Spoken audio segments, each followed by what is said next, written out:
बकरीद से पहले मवेशियों की खरीद बिक्री पर कड़े नियम। भांगड़ में पशुपालकों और व्यापारियों का जोरदार प्रदर्शन। नई पाबंदियों के डर से मंडियों से खरीदार हो चुके हैं गायब। पशुपालकों को सताने लगा है भारी आर्थिक नुकसान का डर। ध्यान से सुनिएगा।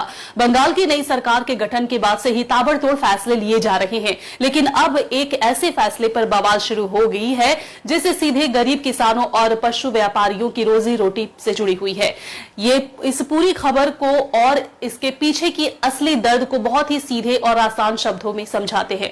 मामला है कि आगामी बकरीद के त्योहार को देखते हुए सरकार ने मवेशियों और पशुओं को काटने को लेकर कुछ कड़े नियम और पाबंदियां लगा दी हैं। अब इन पाबंदियों का सीधा असर ये हुआ है कि बंगाल के दक्षिण 24 परगना के भांगड़ इलाके में पशु व्यापारियों और पशुपालकों ने सड़कों पर उतरकर भारी विरोध प्रदर्शन करना शुरू कर दिया है। उनके अंदर गुस्सा है, दर्द है। अब जरा इस दर्द के पीछे का गणित भी समझिए। त्योहार के इस सीजन में सिर्फ एक समाज के लोग खरीदार नहीं होते, बल्कि हमारे कई हिंदू भाई भी साल भर बड़ी उम्मीदों से लाखों रुपए लगाकर इन मवेशियों को पालते पोसते हैं ताकि ईद के बाजार में इन्हें बेचकर अपने साल भर की कमाई निकाल सके। लेकिन व्यापारियों का आरोप है कि अचानक आई इन नई सरकारी पाबंदियों के डर से इस बार मंडियों और हाटों में खरीदार गायब हो चुके हैं, जिससे उनका पूरा व्यापार ठप हो चुका है। भांगड़ के इन पशुपालकों का कहना है कि अगर सरकार ने उन्हें कानूनी और सरकारी गाइडलाइंस के तहत ही सही पर मवेशी बेचने की थोड़ी सी भी तुरंत छूट नहीं दी तो उनके परिवार भूखमरी की कगार पर आ जाएंगे।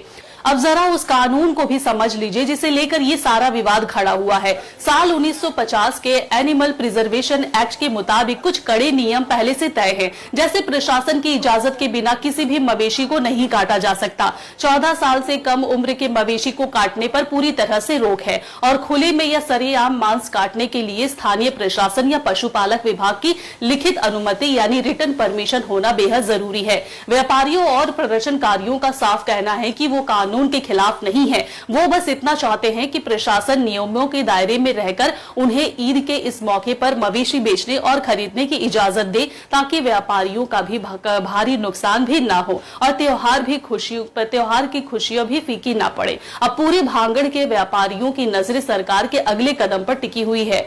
हालाते बंगाल न्यूज टैग इंडिया आपको इस जमीनी विवाद की हर अपडेट देता रहेगा। देखते रहिए और हमें फॉलो करते रहिए।